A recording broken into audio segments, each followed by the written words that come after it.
Jadi saya juga mohon maaf sama penumpang pertama saya. Dimanapun berada, saya supirnya waktu itu. Kan jualan gorengan tuh sama adik saya pakai ayakan tuh. Iya. Nampan. Nampan kan, dari bambu itu kan. Iya. Adik saya bawa sambal. Tiba-tiba saya jatuh, Kang Agung tersandung. Gorengan jatuh? Gorengan jatuh semua. Wah. Kebetulan lokasinya itu ada lokasi kandang ayam. Astagfirullah. Orang tua saya jadi rubah ngasih gelar ke saya. Apa? Aisyah Agus sekarang teh naon Aisyah Agus eta aya usahana. Si eta mah sarjana ekonomi. Kalau saya enggak percaya sama Bapak, Tuhan Yesus marah. Rata-rata uang keluar dari kepercayaan gitu. Dari ATM? Iya. Dia colok-colok itu mesin rupanya nyambung antara positif dan Positif. negatif. Oh, bisa negatif.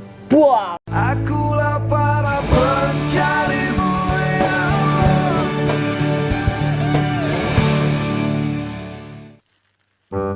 Assalamualaikum warahmatullahi wabarakatuh. Waalaikumsalam. Bismillah, alhamdulillah, wassalatu wassalamu ala rasulillah wa ala alihi wa sahbihi wa mawalah. La haula wa la quwata illa billah. Sahabat kopi semua, kembali lagi bersama saya Agung Prawoto di program kesayangan kita semua, Ngopi, Ngobrol Penuh Inspirasi.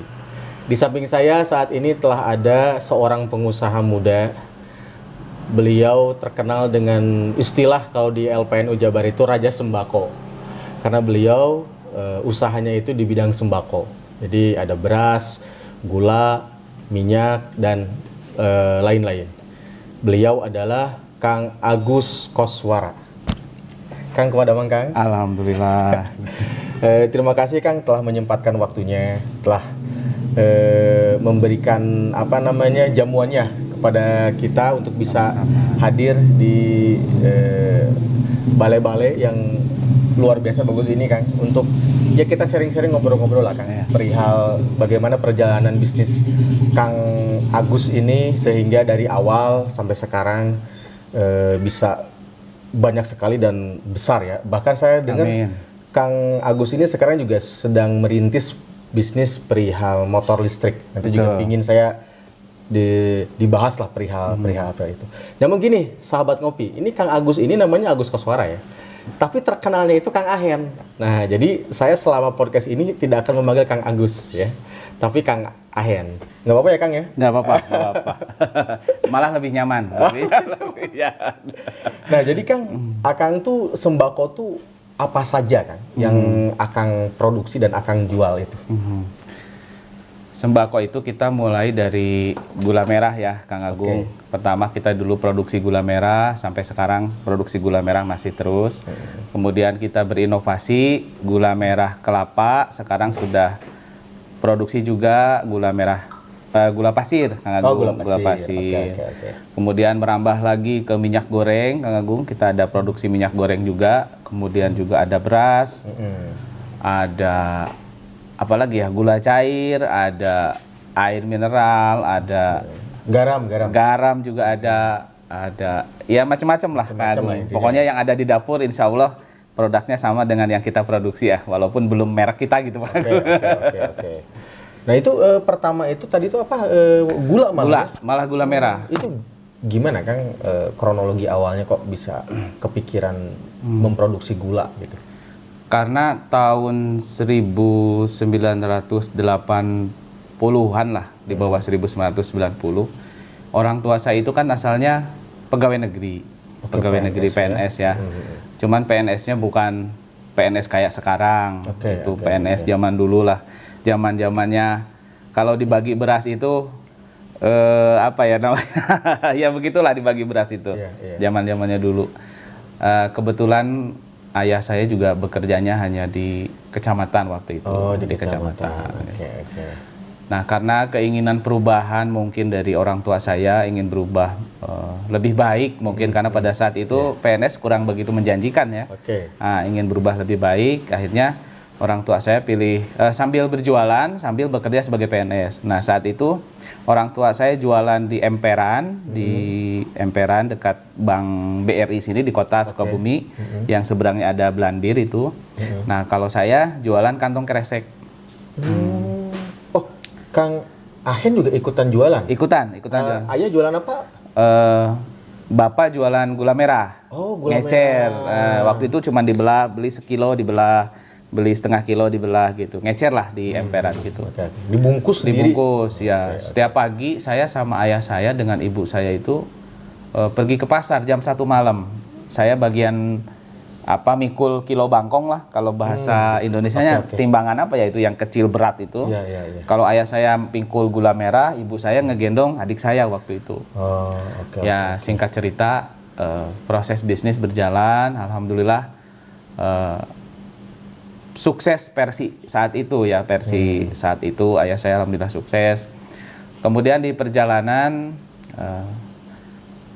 kenapa tidak gula merah ini dibikin sesuatu yang istimewa gitu, supaya nilai jualnya tinggi, daya jangkau pasarnya juga luas kalau diteorikan ya. Kalau waktu itu saya nggak pakai teori, gimana caranya gula merah ini dikemas jadi bagus, sudah begitu saja gitu. Nah, karena basicnya gula, ya kita konsentrasi di gula merah. Kemudian kita punya ide bagaimana gula merah ini untuk lebih mencapai pasar, akhirnya kita renceng gula merah gitu. DCR 500. Oke. Dan alhamdulillah laku di situ. Sampai dari tadinya punya cuman satu mesin, sekarang nambah lagi 2 mesin gitu, 3 mesin gitu. Oke. Nah, jadi kenapa kita dari usaha gula merah? Karena satu, orang tua saya memang ngecer gula merah dulu. Yang kedua, kami ini kan orang kampung, orang Jampang. Di Jampang itu kan penyadap banyak. Iya. Nah, jadi istilahnya kami meneruskan usaha atau pekerjaan leluhur kami, karena leluhur kami yang sudah meninggal itu ternyata ada yang jadi penyadap gula, ada yang ya mungkin ini usaha leluhur kami tapi versi saat inilah begitu mungkin betul. ya begitu. Jadi makanya oke, kita ke gula merah. Nah, itu terus gula merah itu awal dari tahun berapa tadi akan mulai membranding? Membranding, kalau membranding itu tahun 2011. Oh, 2011. Iya, 2011. Udah 13 tahun ya? Iya, 2011. Kita kasih merek, kita daftarkan di Haki, itu 2013. Nah, kalau sebelumnya tidak, kami jualan gula merah ya biasa saja, dari petani kita jual, dari petani kita jual. Waktu itu, saat itu seperti itu. Terus mereknya kok sesuatu merek namanya Ahen itu menurut saya, kalau saya pas dengar ini Sunda banget gitu ya. Nah, itu tuh kronologi cerita kisahnya bagaimana kan? Ahen ini. Kalau Ahen itu dimulai sejak saya usia 2 tahun, belum sekolah lah waktu 2 tahun sampai 3 tahun, ingatan saya masih udah ada gitu, udah ingat. Justru ini dari flashback? Iya, mundur ke belakangnya jauh. Jadi ketika kami sekeluarga tinggal di Cikidang waktu itu, rumah Cikidang tuh di Jampang juga? Cibadak. Perkebunan karet. Oh, perkebunan karet. Iya. Oke. Waktu itu ayah saya penjaga kecamatan waktu itu. Belum PNS? PNS sepertinya belum. Karena seingat saya ayah saya sekolah lagi waktu itu, karena waktu itu SMP, kemudian sekolah lagi baru jadi PNS kalau nggak saya. Belum jadi PNS waktu itu. Ayah saya itu kan tukang keliling ini, nagih pajak radio. Kalau zaman dulu pajak radio di ngeliling lah gitu ya ditagih. Pajak radio maksudnya gimana Kang ya? Kalau dulu zaman saya itu radio sama TV itu ada pajaknya dulu. Iya, mungkin yang seusia saya mungkin masih ingat mungkin ya. Apa ingatan saya terlalu tajam mungkin? Iya, dipajak dulu itu Kang. Dipajak radio, TV, nggak sebebas ini, kita ada pajaknya waktu itu. Iya. Terus ayah saya itu keliling lagi pajak radio, dan sekampung itu panggil ayah saya Ahen. Nah, cuman saya itu dari kecil ngelihat ayah saya itu kasihan gitu, tapi saya nggak bisa gimana-gimana karena situasi keluarga ekonominya kurang beruntung waktu itu. Apalagi ayah saya kalau pulang dari kecamatan langsung ojek, langsung jadi kendek Cikidang Cibadak gitu. Angkot itu kan waktu zaman dulu mah angkot ada kendeknya Kang. Iya, betul zaman dulu. Kadang saya juga suka ikut, ada ayah saya teriak-teriak Cibadak Cikidang. Waktu usia 3 tahun itu, sebelum saya sekolah 3-4 tahun lah, saya kok udah ada perasaan pengen nangis gitu lihat ayah saya kok kasihan gitu. Saya masih kebayang sekarang kalau saya pejamkan mata, ayah saya kurus, rambutnya ditarik ke pinggir begini kan gitu. Tinggi, kurus gitu. Masih kebayang gitu lelahnya ayah saya. Dipanggillah Ahen waktu itu. Nah, di dalam hati saya waktu itu usia 5 tahun mungkin sebelum sekolah, suatu saat saya ingin nama Ahen ini ditempatkan di tempat yang layak gitu. Bukan berarti pada saat itu ayah saya tidak ditempatkan di tempat yang layak, tapi ingin nama Ahen ini berada di wilayah yang lain gitu, yang lebih membuat saya bahagia gitu. Nah, itulah sejarahnya Ahen. Nah, 2011 itu ketika kami sekeluarga memperbaiki ekonomi, ayah saya mempercayakan saya sebagai pemimpin di dalam keluarga gitu, baik secara ekonomi maupun secara keluarga. Saya ngambil brand, Pak, geus we aya nama bahasa Indonesianya. Nggak apa-apa kan, pakai bahasa Sunda nggak apa-apa kan. Saya bilang ke ayah saya, Pak, geus we aya nama merekna rek Ahen bikin usaha teh. Nah, pada saat itu, Pak, saya mau bikin Ahen ini sebagai merek. Ayah saya bilang, nggak salah katanya, itu merek kan waktu Bapak banyak kesedihan katanya gitu. Ya istilahnya merek pada saat susah, nama pada saat susah. Kata saya, justru saat ini kesempatan bagaimana merek itu aya di mana-mana Pak. Jadi mah hayang ngaran Bapak anu dulu hanya ngegantung dina angkot, jadi ojek, terus jadi mohon maaf yang disuruh-suruh gitu. Jadi pengen ada di mana-mana. Kata ayah saya, ya nggak apa-apa kalau niat kamu begitu katanya gitu. Akhirnya saya daftarkan di Haki, alhamdulillahnya begitu saya daftarkan di Haki, merek Ahen ini belum ada yang punya. Jadi ini mah kayak skenario Allah yang udah jauh banget gitu. Begitu saya daftarkan di Haki lancar. Pak, nama Ahen belum ada, didaftarkanlah sama saya, biasalah gitu ikut prosedur. Dan sekarang Ahen ini sudah paten menjadi brand di perusahaan kita gitu, di perusahaan Ahen Anugerah Indonesia itu ya. Iya. PT Ahen Anugerah. PT Ahen Anugerah Indonesia. Nah, jadilah sekarang keluar merek Ahen. Nah, ini sebenarnya gini Kang, tadi saya menariknya kata Akang tadi Ahen itu menjadi panggilan buat Bapak ketika Akang lagi masih kecil.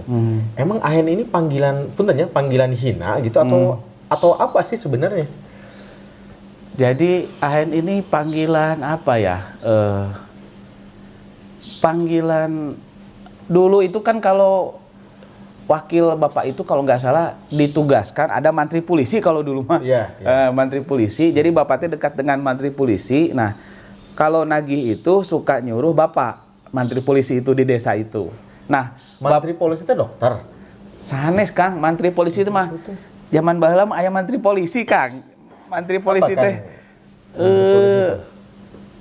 kumahanya tukang keliling ka desa mun aya nama Babin Kamtibmas. Aku naon gitu meureunnya. Mantri polisi teh. Mung harita mah da polisi Pamong Praja teh nya gitu. Mohon gitu. Nah, Pol PP. Nah, jadi suka keliling. Nah, ya mungkin masyarakat karena kedekatan atau mungkin karena apa ya geget gitu. Saya sih tidak mau menerjemahkan sesuatu yang menjadi negatif ya gitu. Geget mungkin atau mungkin kalau di pasar mah suka ada panggilan unyil-unyil gitu kan, mungkin kayak gitu ya gitu. Oke. Tapi apapun tujuannya saya yakin ini adalah informasi dari Tuhan ya, dari langit bahwa saya akan diperjalankan dengan titik-titik apa yang sudah saya temukan sewaktu saya kecil gitu. Jadi intinya nama Ahen inilah nama doa mungkin dari masyarakat di sana, alhamdulillah gitu. Ya itulah. Cuman kesini Ahen ini jadi berkembang, ya memiliki banyak arti lah Kang gitu ya, memiliki banyak arti. Nah, masa kecil Kang Ahen tuh apa? Kang Ahen tadi kan selain bantu ayah jualan kresek tadi kan ada yang jualan kresek. Pernah jualan apa lagi kan, atau pernah dapat ilmu wira swasta apa lagi nih selain jualan kresek ketika masih kecil itu? Perjalanan itu. Iya. Wah, saya tuh kalau dagang dari sejak kecil ya, sejak SD. Tapi ini bukan untuk ditiru ya ceritanya. Jadi saya tuh suka ngelihat kalau orang rame jualan gorengan. Kalau orang rame lihat orang jualan gorengan rame, saya gimana caranya dapat uang buat jajan, karena pada saat itu mohon maaf ya, cita-cita kami sekeluarga itu gimana caranya makan 3 kali sehari.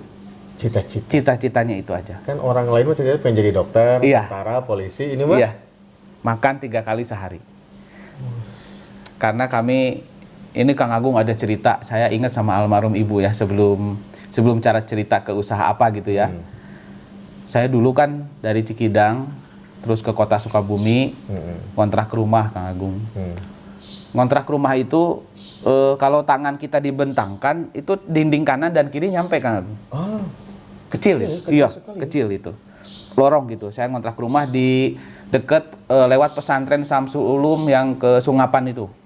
Namanya dulu lupa saya namanya. Pak Yoyo. Itu saya ngontrak di situ.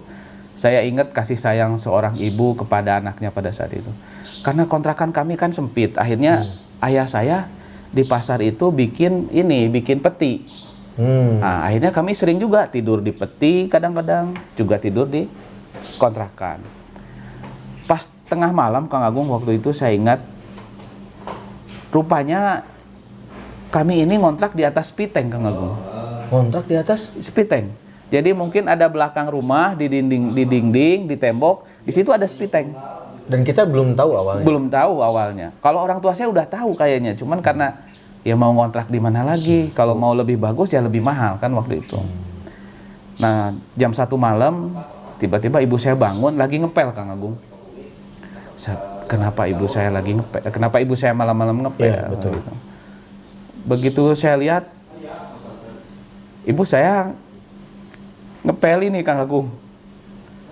Spiteng itu kan penuh mungkin ya. Keluar Kang Agung dari spiteng itu. Keluar kotoran. Kotoran, cacing, semua gitu.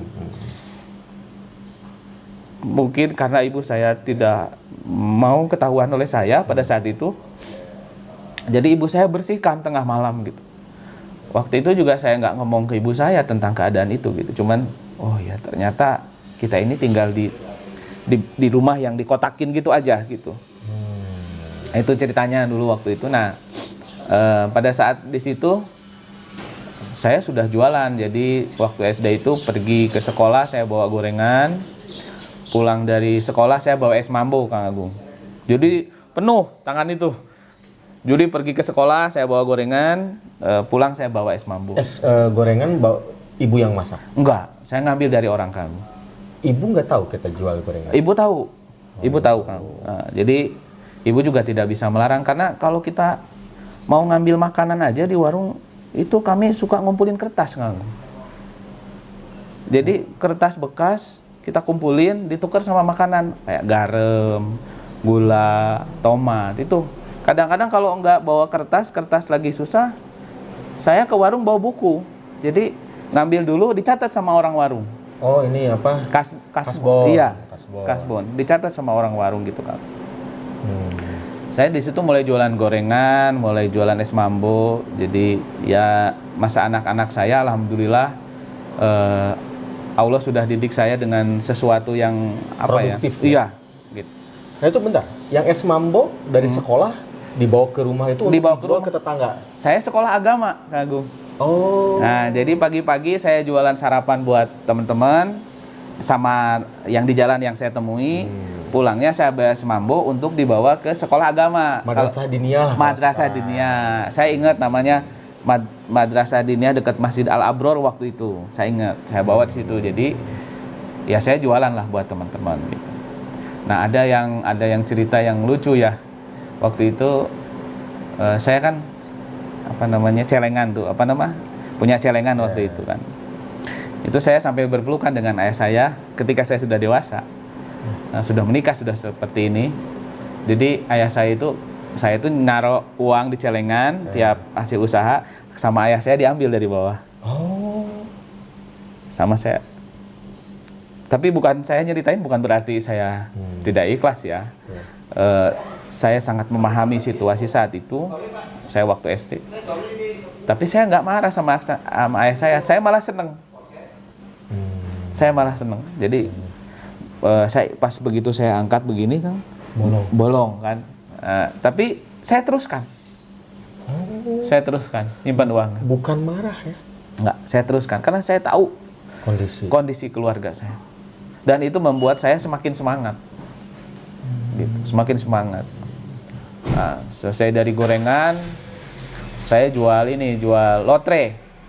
Nggak boleh, makanya jangan ditiru. Jual lotre, maksudnya lotre apa ini? Lotre kan dulu gini. Dulu waktu zamannya saya kan kelahiran 78 ya. Itu kan ada lotre itu yang kertas dikasih, kalau di Sunda mah endog cak-cak Kang Agung. Permen lah gitu. Yeah. Nah, itu nanti disobek, di hektar, nanti disobek ada nomor berapa. Itu saya jualan itu laku banget kan. Itu hadiahnya apa ya? Hadiahnya ada rokok, ada gunting kuku, ada jepit itu. Itu saya beli di pasar Kang Agung waktu itu. Belum bikin sendiri. Oh, masih ngambil. Masih ngambil, saya beli di pasar kan. Di pasar udah ada kan, saya beli 5, beli 4, saya keliling. Ada pemuda-pemuda nongkrong, saya nongkrong di situ kan gitu. Lama-lama kok beli di pasar untungnya sedikit. Oh, sudah tahu masalah untung? Udah tahu. Kok sedikit gitu untungnya. Akhirnya saya berinisiatif gimana ya kalau bikin aja gitu kan. Akhirnya bikin Kang Agung, saya bikin lotre. Tapi jangan ditiru ya. Ya, ini kan perjalanan. Iya, jangan ditiru sekarang. Ya. Akhirnya saya bikin lotre sendiri Kang Agung. Jadi dari pasar saya beli. Nah, waktu saya mau bikin lotre itu kok saya bisa mikir gini ya, apa ya yang disukai oleh ibu-ibu, apa ya yang disukai oleh bapak-bapak gitu. Akhirnya yang kalau beli langsung itu nggak ada keranjang buat ke pasar, apa sih namanya kalau bahasa Indonesianya, jinggingan buat ke pasar, nggak ada kosmetik ibu-ibu, nggak ada bedak. Nah saya kok keidean, selama ini saya jual ke si akang-akang yang suka merokok. Gimana caranya kalau saya bikin lotre yang ngejualnya ke kumpulan ibu-ibu? Oh, segmentasinya berbeda. Iya. Itu padahal saya kelas berapa ya? SD lah, kelas 3 atau kelas 4 gitu. Itu bener ya, karena keadaan, jadi kita itu dipaksa untuk sekreatif mungkin. Iya, Kang Agung. Soalnya kalau saya nongkrong sama akang-akang, jualannya rokok, ibu-ibu nggak suka. Ya iyalah. Ya udah saya beli cocolek, beli sendok, beli jing-jingan, beli wedak, beli hand body, digantung. Jadi saya punya 2 segmen pasar waktu itu. Itu. Jadi kalau jam 10-an ibu-ibu kan habis nyuci, habis apa gitu, habis kerja di rumah jam 10 sampai 11, saya nongkrongnya sama ibu-ibu. Kalau sore-sore ada tempat bapak-bapak main layangan, main kelereng, saya nongkrongnya di bapak-bapak. Itu omsetnya alhamdulillah. Itu gini Kang, gambaran Kang nih, gambarannya. Dulu uang jajan dikasih orang tua berapa dulu? Enggak dikasih. Tapi makan mah sekali tadi Akang bilang. Iya. Makan sekali pagi aja berarti. Iya. Itu tadi Akang bilang pengen makan 3 kali sehari itu ya karena kita ngumpulin uang bareng-bareng. Oke, nggak dikasih ongkos, Enggak. tapi makan mah cuma sekali, kemudian sisanya kita cari sendiri. Jadi SD memang saya nggak terlalu fokus diberi oleh orang tua sih dari kecil gitu, karena memang tahu keadaan, tahu kondisi. Ya. Nah waktu itu adik sudah lahir waktu itu. Adik juga ikut Jualan. Jualan gorengan. Kalau udah dewasa, bukan dewasa, saya SMP, adik saya tukang bawa sambal. Maksudnya gimana itu? Jadi kami ini ya alhamdulillah saya diberi anugerah keluarga yang selalu kompak ya dalam usaha gitu.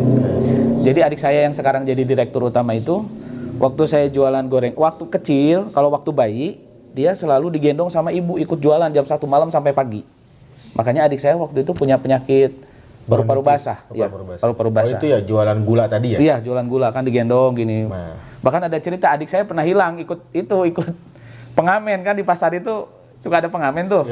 Adik saya mana si Iman katanya. Ternyata ikut pengamen. Suka seneng. Iya, main gitar ikutin sampai hilang itu. Dan tahun 2019 dia pemain bass terbaik di Sukabumi. Makanya ini sejarah Allah udah desain begitu indah. Dia dari kecil suka orang main gitar.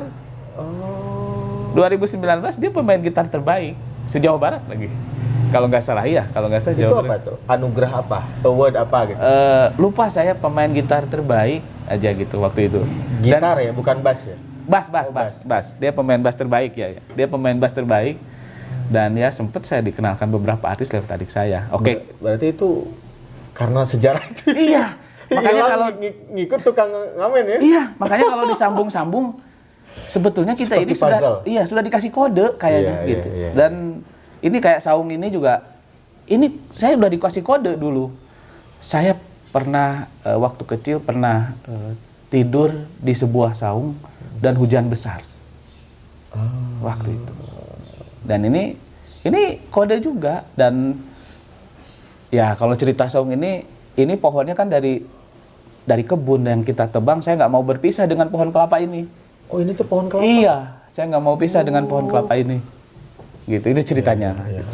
Nah, jadi tadi sampai mana ya ngobrolin? Sampai itu hilang adik. Hilang dibawa adik. pengamen. Emang adik saya ikut dari kecil, ikut menderita gitu.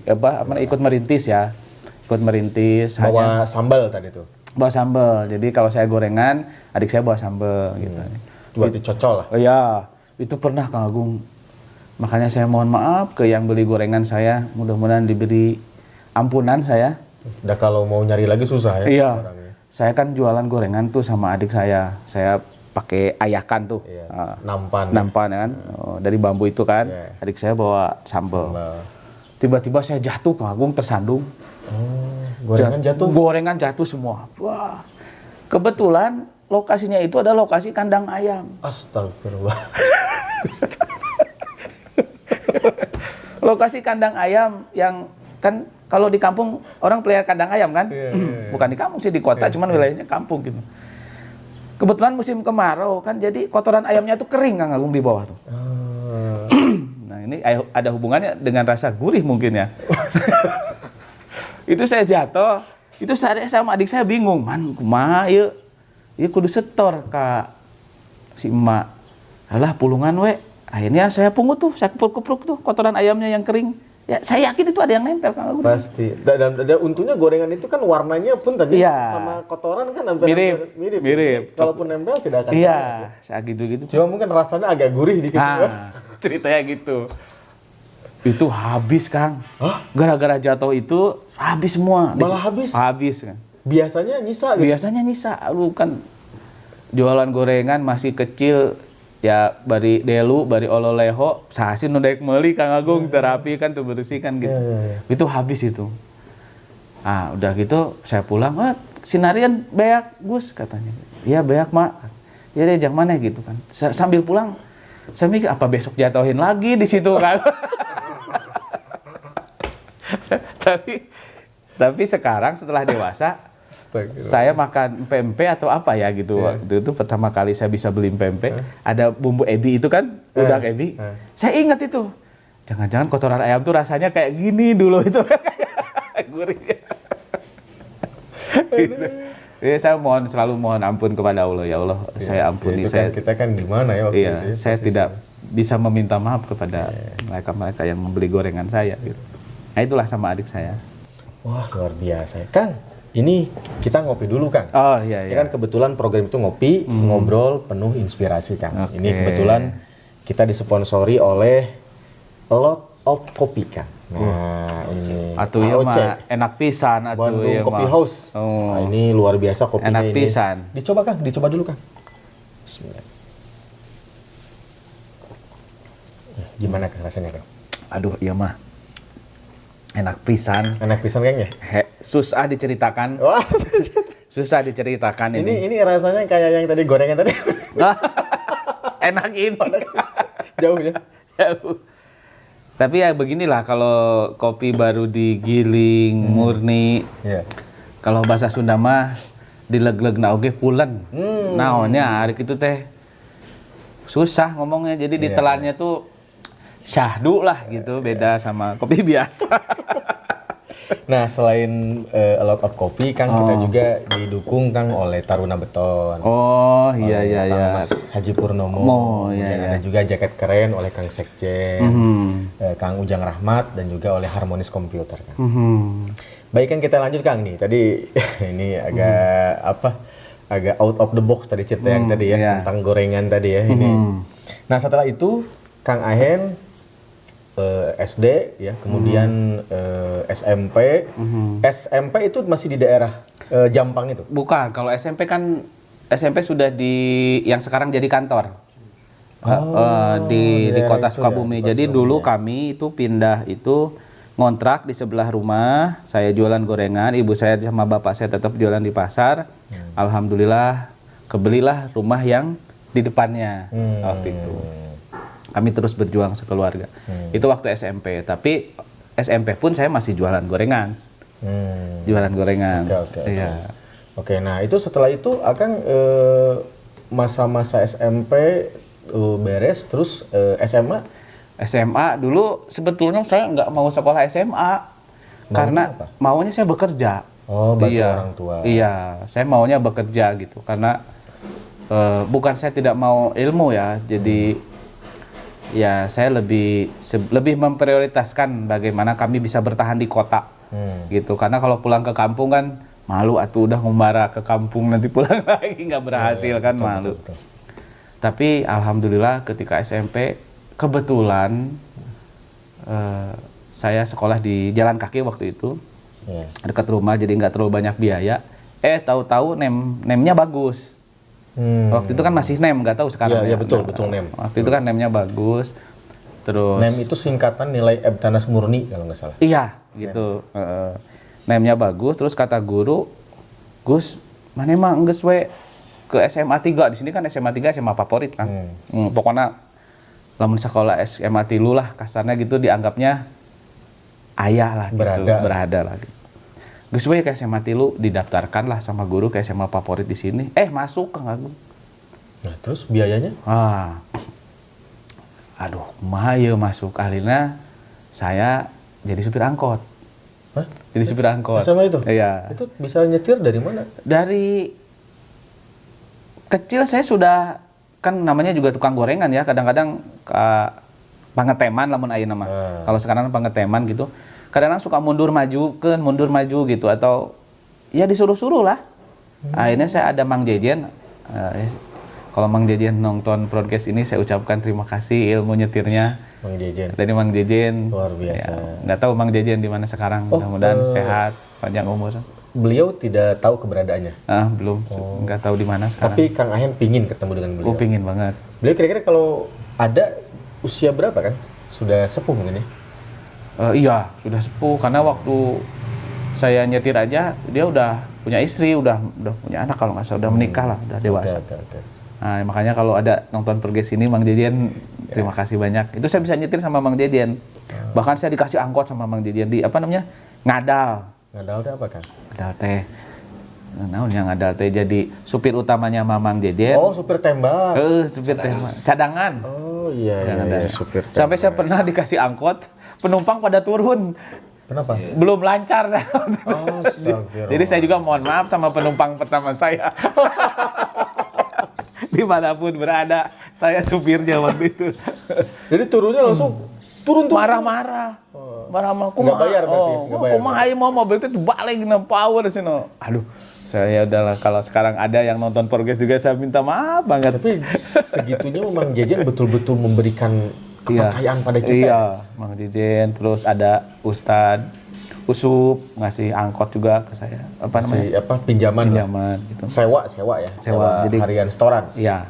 Jadi kalau kalau pagi sekolah, malam saya nyetir angkot. Malam? Iya. Sampai jam berapa itu? Jam 12, jam 2. Astagfirullah. Ngalong. Yang lucunya saya sekolah di SMA 3, dari mulai sekolah masuk sampai saya keluar sepatunya itu aja. Alhamdulillahnya kaki saya nggak ngegedein Kang Agung. Sepatu nggak pernah ganti? Nggak pernah ganti, itu aja. Itu Rusak? aja. Bolong-bolong gitu? Itu saya dikasih sama temen, ada yang nambahin uang. Waktu itu zaman-zaman Nike gitu kan, merek-merek gitu. Iya. Saya nganter teman ke Bandung, waktu itu di Cibadak, apa ya di Astana Anyar. Daerah situ, saya nganter teman, saya dibeliin Kang Agung. Sepatu itu. Dan dipakai selama 3 tahun. Dipakai selama 3 tahun. Awet berarti bagus sih itu. Bagus kalau mereknya Nike gitu. Iya, kalau nggak salah Nike warnanya biru waktu itu. Itu alhamdulillahnya selama sekolah kaki saya nggak nambah gede gitu. Kalau nambah gede kan buat beli sepatu mah berat lagi lah. Berat lah ya. Sayang lah. Ya. Tapi disebutnya kita pada saat SMA itu makan sudah normal. Sudah 3 kali normal. Sudah 3 kali, hanya kalau di sekolah kalau jajan itu saya lebih banyak tiduran di pinggir musola lah gitu. Saya punya teman yang sekarang jadi kadis kalau nggak salah di sini. Dia sering cerita sama saya, ingatnya dulu waktu mau jajan kita lebih baik milih tidur di dekat musola gitu. Karena uang nggak cukup. Ya saya harus manajemen karena begini, walaupun saya ngelihat orang tua sudah lancar, kami sudah lancar secara ekonomi, tapi tidak ada yang tahu karena kami di sini kan merantau sendiri, sekeluarga gitu. Jadi kita tidak ada yang tahu, jadi kami lebih prepare, lebih safe gitu. Jadi moncek eta mah saeutik mahi loba nyesak gitu, ngeureut-neueun lah gitu dulu teh. Jadi nggak boros-boros, nggak. Okay. Tapi orang tua sudah ngasih uang jajan pada saat itu? Pada saat SMP orang tua kalau tidak salah sudah ya. Sudah ya. Sudah. SMP. Jadi kita sudah memang dari awal tuh kita sering terus kerja sama orang tua gitu. Sudah kalau nggak salah. SMA ya sudah. Kalau SMA mah nggak ada jalan kaki sekolahnya juga. Oh, okay. Udah sambil dagang gorengan gitu. Nah, lulus SMA kan itu terus gimana Kang? Melanjutkan apa Akang mulai merintis usaha atau kerja ke orang atau Akang melanjutkan studi? Lulus SMA kan waktu itu mah SMA teh ada IPA IPS. Iya, betul. IPA IPS terus saya mau milih IPS pas saya lupa itu pas mau keluar atau bagaimana, apa kelas 2 ya waktu itu. Cuman kata guru saya, si Agus tuh jangan masuk IPS karena nilainya bagus-bagus, suruh IPA aja. Akhirnya saya masuklah di IPA karena saya ingin membahagiakan orang tua juga. Ya arahan guru saya kan, masuklah di IPA. Nah begitu masuk di IPA, saya diajukan PMDK sama guru. Dulu mah ada PMDK. Kalau sekarang SBMPTN mungkin sekarang itu ya. Sekarang lebih ribet ya singkatannya. Kalau dulu PMDK, nah saya didaftarin PMDK itu 2 di UNLA, kalau tidak salah di IPB waktu itu. UNLA? UNLA. Oh ya UNLA. Alhamdulillah saya diterima di UNLA kalau nggak salah kedokteran, di IPB teknologi hasil peternakan. Diterima dua-duanya. Saya sudah daftar di Unpad karena saya tuh dari kecil pengen jadi sarjana hukum kan. Oh SH. Iya, saya pengen banget jadi hakim. Mungkin gara-gara banyak nonton film India kali ya. Bener tidak. Nonton film India. Sebenarnya. Oh iya kan suka ada. Mungkin gara-gara di tetangga saya nonton TV tiap nonton India terus mungkin ya. Itu saya abad banget pengen jadi hakim waktu itu. Ya udah saya daftar di Unpad tanpa sepengetahuan orang tua dan saya udah ngontrak di Sikaloa waktu itu. Sikaloa di Dipati Ukur. Iya. Saya udah ngontrak di situ. Tiba-tiba ada telepon, saya nelpon zamannya wartel. Itu saya dulu ingat waktu nelpon sama orang tua itu ngedidik saya dahsyat. Saya nelpon pakai wartel interlokal itu kan. Itu kita nelpon ke siapa? Ke rumah? Ke rumah. Oh rumah sudah ada pas masuk sudah ada. Saya nelpon ke orang tua saya. Begitu diangkat apa coba ngomongnya orang tua saya? Arek naon mana nelpon? Boros duit, nyaah duit. Dicarekan Kang. Ku almarhum ibu teh. Boga duit mah teundeun sisipkeun. Wah, ibu saya ngedidik itu tapi kerasa sekarang kan. Mane pindah pindah sekolah ke mana? Ke IPB. Maafan teh hayang jadi sarjana hukum. Enggeus ka IPB, di IPB mah murah. Sabulanna ge ukur 2,5 Pak, 250.000 apa 350 waktu itu lah. Dulu lah lupa. Karena PMDK itu kan harus masuk awal, Kang. Kalau zaman dulu. Kang Ahen sebelum reformasi berarti ya kuliah? Iya, sebelum reformasi. Demo, ya? Iya, sebelum demo. Waktu di IPB kan diajak-ajak demo juga waktu itu di Semanggi ya kalau nggak salah. Iya. Akhirnya saya bingung ini gimana, saya udah daftar di sini. Ya udah saya kembali lagi ngikutin orang tua saya ke IPB. Saya kuliahlah di IPB karena hemat kan waktu itu, apalagi saya tinggal di asrama waktu itu. Terus juga anak-anak PMDK itu lebih dulu masuk kalau nggak salah waktu itu. Betul. Dibanding dengan yang PMPTN ya. Masuk sana, alhamdulillah saya kuliah 3 tahun kalau nggak salah 3 tahun. Karena saya kuliah saya sambil kerja di Jambu 2 di warung jambu. Terus lagi-lagi saya senangnya bisnis gitu. Akhirnya ya saya kuliah di warung jambu, terus saya pulang ke orang tua bilang kalau saya udah lulus waktu itu. Padahal belum. Kenapa kok bisa punya pemikiran untuk bilang udah lulus ke orang tua? Karena orang tua saya tuh pengen banget punya anak Sarjana. insinyur gitu atau apalah gitu yang sekolah. Dulu gelarnya insinyur. Dulu insinyur, masih insinyur. IR ya. Nah, geus balik kuliah geus beres mah sekolah mah. Tinggal ya tunggu wisuda, saya bilang gitu waktu itu. Orang tua saya ya aja. Akhirnya saya bisnis, buka beberapa usaha. Loh itu nggak ditagih? Kapan wisudanya? Enggak. Tahun 2011 lah saya minta maaf sama orang tua. Jujur. Pas saya bikin perusahaan saya udah di PT-kan, udah di CP-kan. Saya juga bisa beli sesuatu kepada orang tua hadiah. Iya. Karena orang tua saya waktu itu ingat waktu saya ke Jakarta masih belum punya mobil, terus ngerental mobil, pas di gerbang tol orang tua saya ngelirik ke mobil sebelah. Sigana geunaheunnya naik mobil eta mah gitu. Padahal waktu itu saya sewa waktu itu, rental ya. Waktu itu zaman 250.000 kalau 250.000 kalau nggak salah. Nah, sebelah saya ada mobil, terus orang tua saya jigana enaknya naik mobil itu. Mobil gitu, kan. apa itu yang ditunjuk? Mobil waktu itu mobil Innova. Oh, Innova. Innova. Kita ngerental mobil apa? Mobil Avanza. Oh, Avanza. Avanza kan. Ya, masih bagus Innova ya. Pas 150 apa berapa lah itu. Pokoknya Innova tahun 2008 lah waktu itu kan pertama keluar ya kalau nggak salah. Yeah. Nah, itu ibu saya bilang gitu sama bapak saya ikut meeting di Jakarta. Saya kepikiran, nanti saya mau ngasih hadiah gitu. Ya, akhirnya alhamdulillah ketika sudah ada perusahaan saya kebelilah mobil Innova itu, saya kasihlah ke orang tua. Sambil minta maaf bahwa saya itu sebenarnya kuliahnya nggak beres. Terus orang itu gimana? Ibu saya yang marah. Pantes ngawadul we nya ka kolot teh. Aya wae. Ngawadul we ka kolot teh pantesan ditunggu-tunggu undangan arek make baju toga ningali make baju toga. Eueuh, nah gitu orang tua saya bilang ke saya. Terus kata ayah saya, "Geus mah. Kurang alhamdulillah udah dipensiunkan sama si AA. Kita nggak usah kerja, nggak usah apa-apa, tapi kita alhamdulillah ada, anggap saja kita ini pensiun. Dan kalau si AA dulu beres kuliah, belum tentu. Mungkin si AA lagi ngelamar kerja sekarang, nyari kerja atau bekerjanya di mana," kata ayah saya gitu. Betul. Akhirnya orang tua sama ayah saya sama ibu saya, ibu saya luluh kan, ayeuna mah urang syukuran we keun aya da si AA ge geus puguh, nah ayeuna mah ada usaha gitu kan.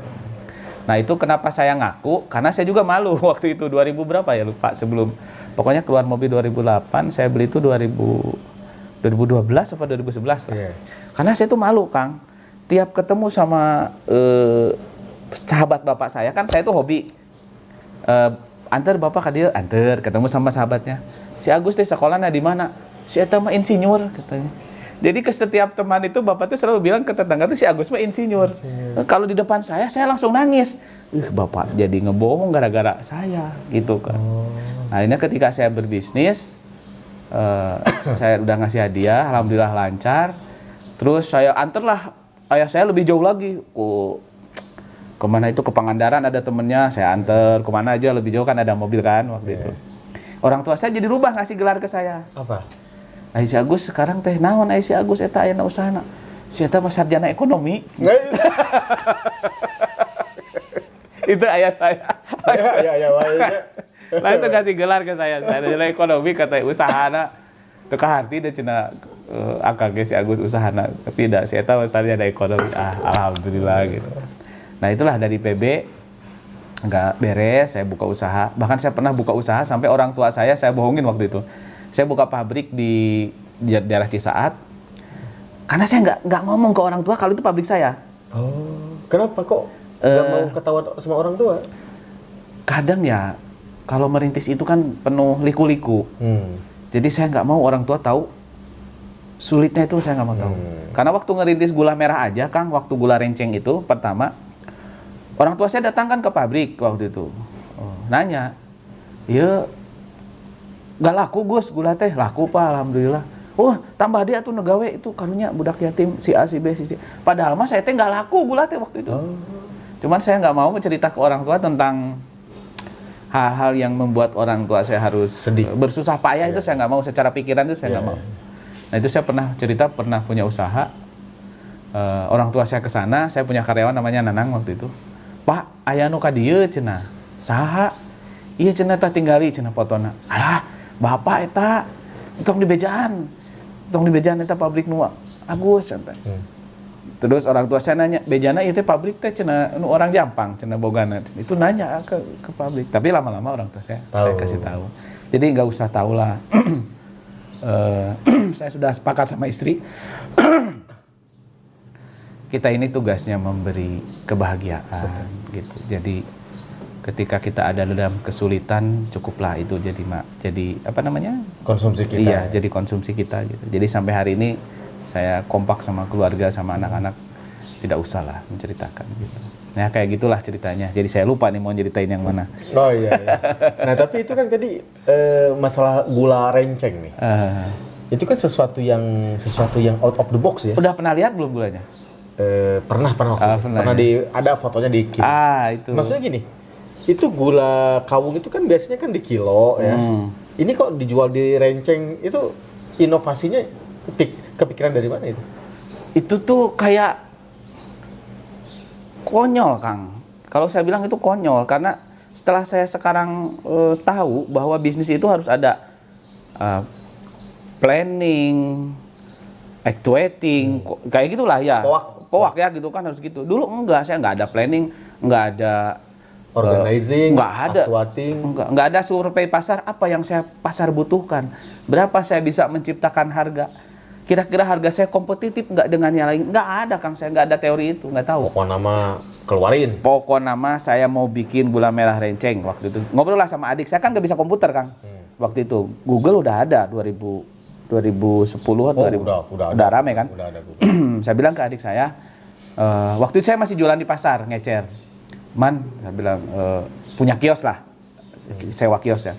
Man, saya bilang, coba desain gula merah, warnanya ini, gambarnya ini, terus kalau bisa foto gula merahnya ada. Nah kebetulan di depan kios saya ada tukang ayam, sama ayam lagi ya nyambungnya.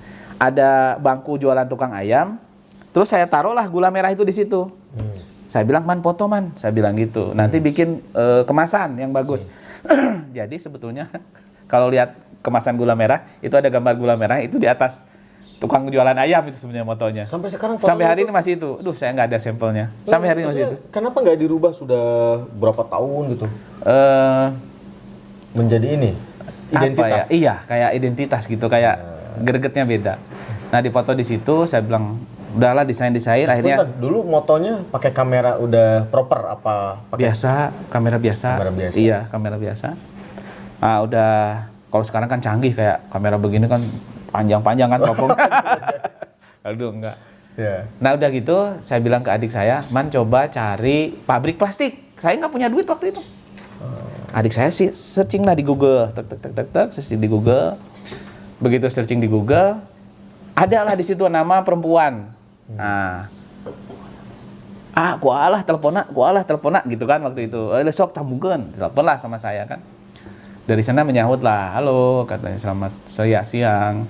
Selamat siang Bu, saya mau beli plastik. Gula, buat apa? Buat gula merah. Kemasannya bagaimana? Saya jelasin begini-begini. Padahal itu imajinasi, karena sebelumnya belum ada. Oh, Bapak salah. Saya ini pabriknya Pulpi Oren, Pak. Pulpi Oren plastiknya yang di botol itu kan. Oh ya Bu, terima kasih, mohon maaf. Tapi kalau Bapak mau nyambung, ini ada rekanan saya, sahabat saya, namanya Bu Agiok gitu kan. Bapak telepon aja ke sini kan. Catat Pak nomornya. Aku catat lah di pasar waktu itu kan. Nomornya sekian. Udah beres itu, seminggu kemudian saya telepon lah Bu Giok kan. Nah, ini ada cerita mistis Kang di sini. Coba. Gimana? Sahabat kopi. Saya telepon lah Bu Giok kan. Ketika saya telepon Bu Giok, halo, dia nyambut baik. Pak, kita ketemuan di Bekasi Square ya. Waktu itu saya belum punya mobil, belum. Waktu itu saya punya motor Scoopy 1 waktu itu, Scoopy yang masih baru itu 2000 berapa ya? 2010 kalau berapa. Nah, Bekasi Square? Iya, saya berarti dari Sukabumi ke Bekasi naik motor? Enggak, saya mau naik motor kan. Man, ayo orang ke Bekasi, ayo kita ke Bekasi, kita temuin Ibu Giok ini. Naik motor, kata adik saya gitu kan. Naik motor. Meureun teh remong hidung katanya gitu. Kata adik saya gitu. Meureun teh hidung gitu kan. Oh, nya ayolah geus sewa. Akhirnya saya sewa ke tukang beras di Pasar Cisaat namanya Kang Iwan. Sewa mobil. Sewa mobil. Kang Iwan kalau lihat podcast ini saya ucapkan terima kasih banyak udah minjemin mobil warna birunya, warna hijau dulu. Terima kasih banyak Kang Iwan. Nah, saya minjem lah mobil tukang beras, dikasih lah. Nyampe di Bekasi, saya ketemu Bu Ahkiok. Ceritanya, Kang, saya mana ada uang segitu? Wah, Bapak udah punya mesin apa mau ngemas gula? Belum, Bu, saya bilang. Ini kalau ngemas gula harus pakai mesin minimal seperti ini. Begini-begini, dia jelasin. Bentar ya, saya telepon dulu orang mesinnya. Ditelepon lah, datanglah almarhum Ko Iwan. Ya Allah, mudah-mudahan Ko Iwan di alam sana diberi ketenangan. Amin. Datanglah Ko Iwan waktu itu. Ngomonglah bahasa itu ya, bukan bahasa Indonesia, bahasa Chinese lah, ngomong kan gitu. Ya mungkin Ko Iwan ini ragu-ragu lihat saya. Kalau Bu Giok yakin lihat saya. Nah, singkat cerita, karena saya meragukan lama-lama di meeting itu, Bu Giok nanya, Pak, mohon maaf, Bapak tahu telepon saya dari siapa ya? Gitu kan waktu itu. Nah, saya bilang, dari ini Bu, dari orang Polpi Oren. Begitu saya telepon lagi di situ untuk membuktikan bahwa saya ini sambungan dari telepon si Polpi ibu Oren. itu, nggak nyambung, belum terpasang. Itu belum terpasang itu teleponnya. Aneh ya? Makanya saya juga. Ya? Iya, makanya saya juga bingung ya. Ya sudah, belum terpasang itu. Saya juga kaget kan. Kalau biasanya kalau bisnis itu dibawa siapa sama siapa, kenalannya siapa. Itu kan jadi referensi. Iya, biasanya kan bisa memprofilingnya kan jelas kan betul. gitu.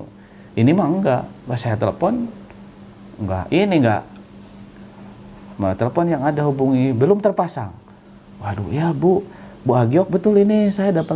Ya oke lah kata Bu Agiok kan gitu. Akhirnya singkat cerita bisnis saya nggak deal waktu itu. Saya pulang. Karena harus tadi mesin tadi ya. Iya, 6 bulan kemudian singkat cerita Bu Agiok nelpon saya. Loh, iya. Sudah jarak 6 bulan? Iya, 6 bulan. Kita sudah lupa mungkin ya? Iya. Nelpon saya, Bu Agiok ini kebetulan non-muslim. Namanya si Wanilio. Teman sepanggilan di pasarnya, di lapangannya Bu Agiok. Terus Bu Agiok tuh ingat saya bilang gini, Pak, katanya bisa ke Bekasi nggak?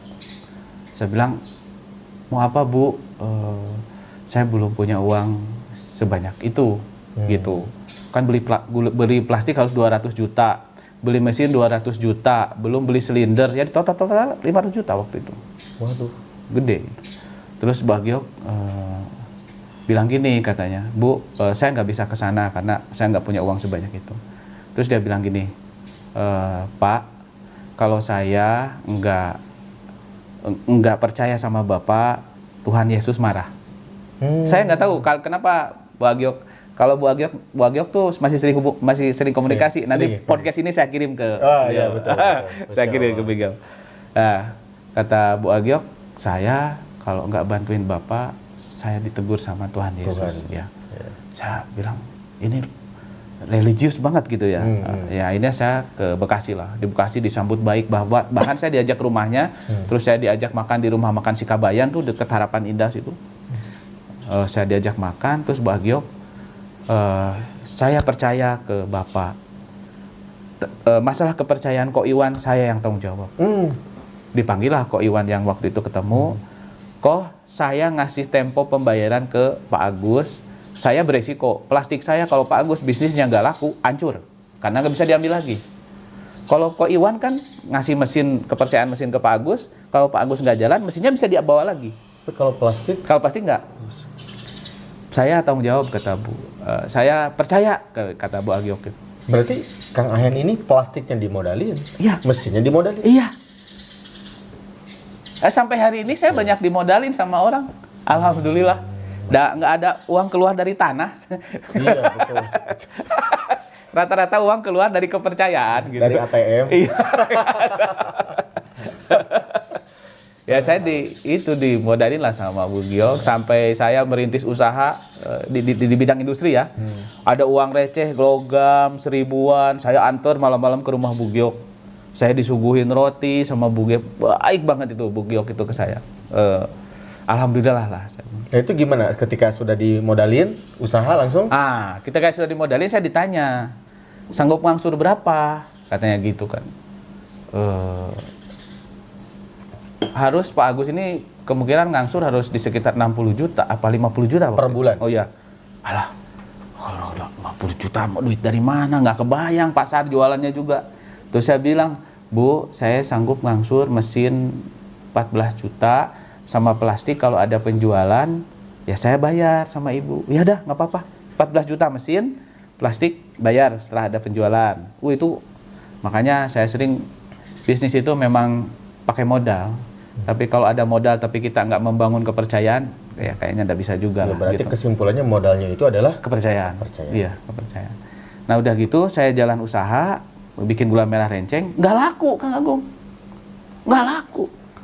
Enggak, terus gini Kang. Akang meyakinkan Bu Gio Hah? untuk percaya ke Akang itu gimana? Caranya gimana waktu itu? Kan belum ada prototipe dagang Belum. gula merah pakai rencengan. Abstrak. Iya makanya, terus Akang gimana meyakinkannya itu? Ya, saya juga bingung ya Bu Giok. Nanti saya tanya lah Bu Giok, kenapa bisa percaya? Katanya kata Bu Giok begini, tapi ini dalam bahasa agama beliau ya. Iya, iya. Oh, ketulusan itu akan dirasakan kembali dengan ketulusan. Oh. Jadi ada bahasa begitu. Jadi Oke. ketulusan itu katanya akan dirasakan kembali oleh dengan ketulusan. Kalau ketulusan tidak bisa dirasakan dengan ketulusan, dia akan mental. Gitu, dia tidak akan selaras katanya gitu ya. Intinya Bu Giok itu percaya dengan imajinasi saya gitu. Karena prinsip saya sampai hari ini kan we make imagination to reality kalau saya. Imajinasi ini jadikanlah sebuah realita gitu. Nah, akhirnya Bu Giok percaya, saya sanggup 14 juta, saya pulang ke Sukabumi. Nyampe Sukabumi, Kang. Wah, mesin ada, semua ada, dibikin loh sampai mesin meledak karena kan kita nggak pakai teknik mesin, nggak ada. Nggak ada, kita bikin sendiri, jual sendiri, bikin malam, jual pagi, bikin pagi, jual malam, gitulah. Baru nambah karyawan setelah jalan. Mesin meledak? Meledak. Karena kan kita nggak ada teknisi. Kan itu listrik semua ya, listrik semua. Siapa namanya, karyawan pertama saya itu Denny, waktu itu dia masih keluaran SD lah. Saya ajak, ayo kita kerja di saya kan. Dia colok-colok itu mesin, rupanya nyambung antara positif dan negatif. Oh, bisa negatif. Wah, begitu meledak ya, namanya juga masih ngeri. Itu pada lari, ditinggalin, itu keluar api itu waktu itu pernah kejadiannya. Nah, singkat cerita, nyampe pabrik, saya bisnis, ternyata produk saya nggak laku, Kang. Bukan, laku dulu. Oh, saya pernah terlibat ini, Kang, renten. Saya pernah terlibat renten. Gini, ketika produk itu tidak laku, saya jualan kan ke Bogor asalnya. Jadi setiap ketemu sama distributor besar, saya ingat waktu itu ada namanya toko di Lawang Saketeng, saya nawarin, Pak ini begini-begini, ya saya gimana lah. Dulu yang tukang jualan lotre, tukang jualan gorengan, tukang jualan es bambu meyakinkan customer yang levelnya lebih tinggi kan gitu. Kok ini gula begini-begini bagus kemasannya. Halus sih gula nama, tapi can waktuna ada gula dikit-kit gitu. Saya yakinkan lah bahwa produk ini laku, nanti kalau produk ini nggak laku, saya bayar kembali. Retur 100%, saya bilang kan. Oke, deal lah gitu. Kirimlah semua, semua senang. Den, ada namanya karyawan saya Denny yang sudah merasa seperti adik sendiri. Den, produksi di Den, jual. Tiba-tiba dari Bogor itu nelpon.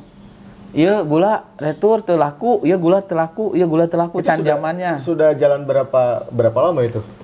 Maksudnya ketika dikirim? 3 bulan. 3 bulan? Iya, 3 bulan produk itu nggak laku di toko. Laku sih, dari 300 dus cuman 2 dus, 5 dus, kan bukan laku itu mah.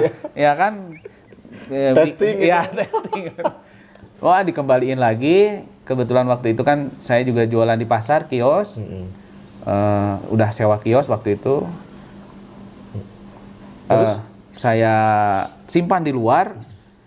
Singkat cerita, saya nggak mau pulang ke rumah karena kasihan orang tua saya kalau saya ngomongin produk saya nggak laku, usaha saya nggak jalan gitu kan. Dan orang tua saya sering main ke pabrik, nanyain ke karyawan saya, kumaha jalan lancar? Karyawan saya suruh jawab lancar semua, ya katanya lancar. Orang tua saya kan otomatis, ini nih kasihan nih si ini anak yatim, ajak kerja. Ini nih kasihan nih orang tuanya begini, ajak kerja. Alah, saya bilang padahal saya jualannya nggak laku waktu itu kan. Singkat cerita, ditarik semua barangnya, saya mikir gimana caranya saya ngembaliin uang ke pelanggan saya untuk menjaga kepercayaan gitu. Akhirnya adalah si Mbak lewat ya, Bang Emok lah kalau sekarang. Saya bilang, Mbak, ini ada usaha bagus nih, saya bilang gitu. Oh ya, dan modal mah, sok atuh sabaraha butuhna, Gus? Butuh lah 78, saya bilang gitu kan. Ya sok atuh, tapi gede pan di urang mah, katanya gitu. Sabaraha? 20% apa berapa persen waktu itu? Tenang naon, Mbak, da aya batian. Setahun itu teh? Setahun sebulan lah. Hah? Sebulan lah. Sebulan? Iyalah. Mana ada setahun kayak gitu kan. Itu mah kan dikasihnya juga kepercayaan doang, ketemu dikasih kan karena sering lihat kita di pasar dikasih kan. Oh. Ya, kalau nggak salah 20%-an lah. 20% dari 70 Iya. juta berarti sekitar 14 juta. Iya, waktu itu. Saya terima uangnya, saya langsung ke Bogor, saya bayarlah ke pelanggan-pelanggan saya. Ini ya, kok Pak udah dibayar tunai lah. Yes. Deal ya, mereka percaya hebat katanya bisnisnya, komitmennya. Nah, pulanglah, waktu itu kan belum punya mobil preman ya, waktu itu masih naik Bogoran kalau nggak salah. Pulanglah ke sini, di jalan senang. Begitu sampai di kios, lihat gula numpuk kan, mau gimana lagi terus. Besoknya lihat si Mbak lewat kan, waduh, ini harus dibayar ini. Ini harus dibayar ini gimana caranya? Ya akhirnya saya merenung di situ, diem di pasar, nggak pulang. Saya nginep di pasar, tiba-tiba ada Kang Gunggun. Nah, makanya Kang Gunggun kalau lihat podcast ini bisa hubungi saya atau melalui hubungi admin ini, nanti kita bisa ketemu di Bandung. Saya sering ke Bandung, Kang Gunggun di mana? Nah, udah ketemu lah sama Kang Gunggun. Kata Kang Gunggun, iya teh gula naon, gula beureum di Renceng. Enggak, sebenarnya bawa ke orang ke Bandung ya. Saya bawa ke Bandung ya gula ini. Ya, bawa aja. Laku tuh. Laku Kang Gunggun di Bogor. Wah, iya jangan ke Bogor ya Kang Gunggun. Nah, gitu. Laku ini buat ke Bogor Kang Gunggun ya. Ternyata Kang Gunggun kan termotivasi kan. Iya, betul, wah, ini betul, produk betul. baru ini belum ada orang yang bikin kayak gini kan. Ya. Inovasi lah. Iya, inovasi kan gitu. Padahal saya menderita dan basa-basi waktu itu. Laku saya bilang, dibawalah sama Kang Gunggun kan. Dibawa sama Kang Gunggun ke Bandung, laku. Nah Kang Gunggun bilang, Kang Agus ngobrol aja Kang Agus we, soalnya ini mah level distributor. Saya kesana lah, saya ketemu dengan laku di Bandung, sampai biru itu Bandung itu, waduh ceritanya. Sampai Bandung itu laku banget, sampai ada namanya Kang Sadam di Cikalong waktu itu, Kang Sadam, sampai Kang Sadam bilang gini, pokoknya produksi we gula beremah, entong waka di perean, kirim terus selama saya tidak bilang stop. Sahur Kang Sadam. Kang Sadam. Dia jualan di Bandung. Di Bandung, dia punya gudang di Cikalong. Bandung Cikalong kan? Ada. Dia punya gudang Cikalong. Kalau dari Padalarang mah belok kiri Oh, itu. iya. Cikalong Wetan. Iya. Nah, itu di situ. Berarti masuknya itu Kabupaten Bandung Barat? Iya. Masuknya. Makanya Kang Sadam, mudah-mudahan orang tiasa pendak deui. Ketemulah sama Kang Sadam, suruh ngirim terus-terusan. Dan alhamdulillahnya ternyata begitulah Allah itu jangan mengatur hasil ternyata kita itu, tapi yang harus kita atur itu adalah improvisasi kita, gimana caranya kita berusaha tanpa harus mengendalikan hasil atau mengatur bagaimana hasil itu sebenarnya. Yang penting mah ikhlas aja gitu, terus semangat.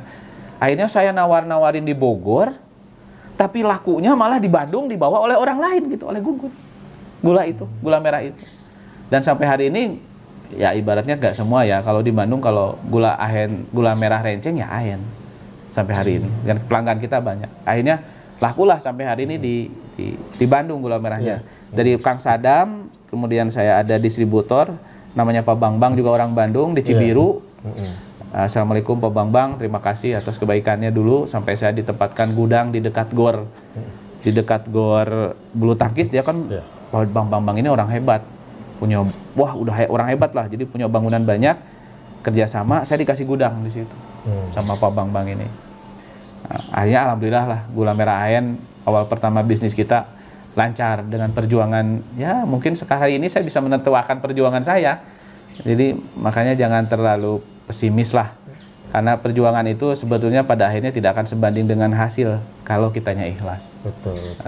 Nah setelah itu kan gula Renceng itu sampai sekarang tetap diproduksi. Dan mungkin makin meluas jangkauannya. Iya. Ini apa masih sekitar Jawa Barat atau sudah ke luar? Gula Renceng ini? Kalau gula Renceng ini masih sekitar Jawa Barat, Pekanbaru dan Papua. Papua, kita ada kirim ke Papua. Itu ongkir mungkin harga jadi ini ya? Oh iya, tinggi. Kalau di Papua kan mahal-mahal. Mahal-mahal. Iya, mahal-mahal. Jadi Ongkir Pak Nur yang pelanggan kita ada namanya Mas Nur yang bayar ya. Marketing mungkin beliau ya. Bukan, dia itu yang jualan di belinya? sana. Oh, yang Ya, beli di sana. Kita jual ke sana. Cuman memang kalau gula rencengnya memang tidak merambah kemana-mana, tapi dari gula renceng ini kita modifikasi produk. Ada gula cair, ada gula kristal, kita modifikasi produk. Yang sampai ke luar negeri itu malah gula cair sama gula kristal. Ke luar negeri maksudnya? Ekspor. Ekspor. Ke daerah? ke Dubai, ke Australia, ke Taiwan, kita ada, ke Malaysia juga ada, kita ada. Merek Ahen itu. Kalau ke Dubai kita merek Ahen, kalau ke Taiwan merek Taiwan, dirubah di Bogor. Jadi kita pakai broker ya. Jadi kita ekspor langsung enggak, kita pakai broker. Jadi nyampe ke Bogor, di gudangnya itu dirubah. Jadi mereknya tetap Ahen, tapi bahasa Taiwan. Oh, bahasa ya, Taiwan. itu bahasa China. Ada merek dia juga ada. Gitu. Sama kayak gula cairnya kita ada ke Australia. Gitu. Teman sering ngasih tahu, sih ngirim foto. Wah ini gula Ahen ada di Australia gitu. Nah, sebenarnya kan produk unggulan sekarang dari PT Ahen Anugerah Indonesia ini apa nih yang penjualannya kenceng, ya omsetnya besar di perusahaan ini? Kan tadi kan sembako banyak banget ya. Ya. Ini apa nih? Yang sekarang lagi mengungguli semua produk itu minyak goreng. Oh, minyak goreng. Minyak goreng ketika ada aturan pemerintah bahwa minyak goreng kita keluar ya. Nah, justru saya itu menjadi titik balik bagaimana saya harus bangkit dan barang produk saya memiliki idealisme yang tinggi gitu. Walaupun kan minyak goreng itu murah misalnya kata pemerintah, sementara minyak premium nggak bisa gitu.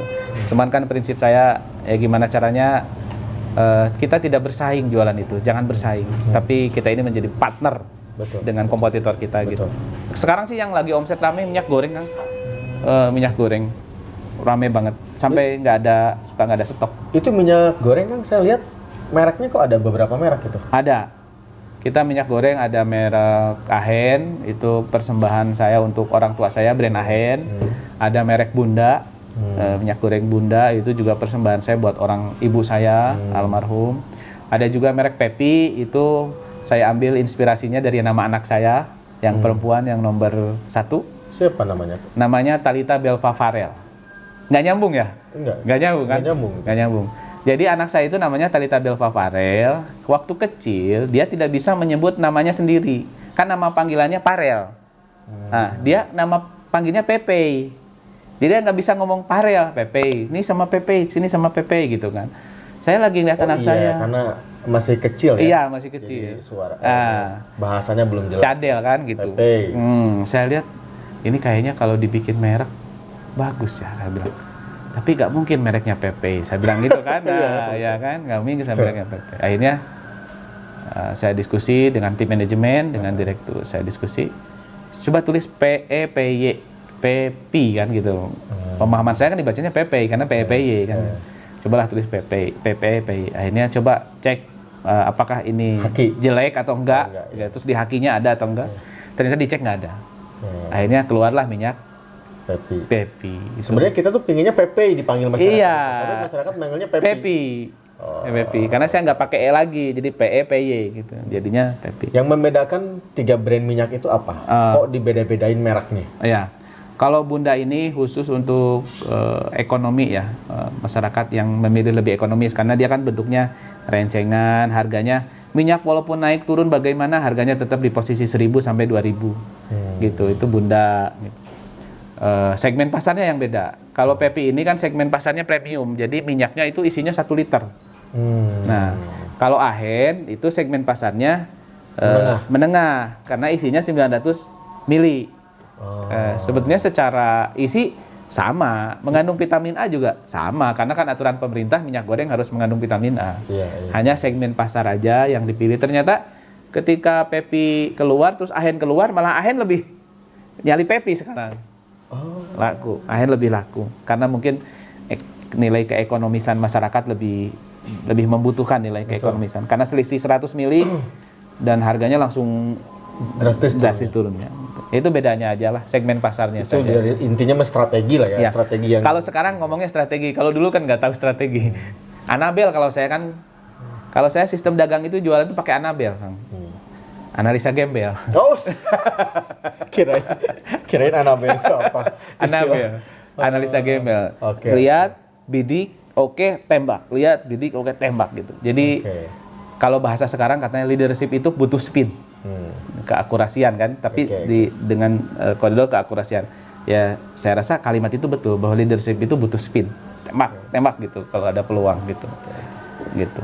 Nah, terus Kang, ini saya sekarang ingin menggali perihal keaktifan Kang Ahen di LPPCNU Kota Sukabumi. Nah, ini gimana Kang awalnya Kang?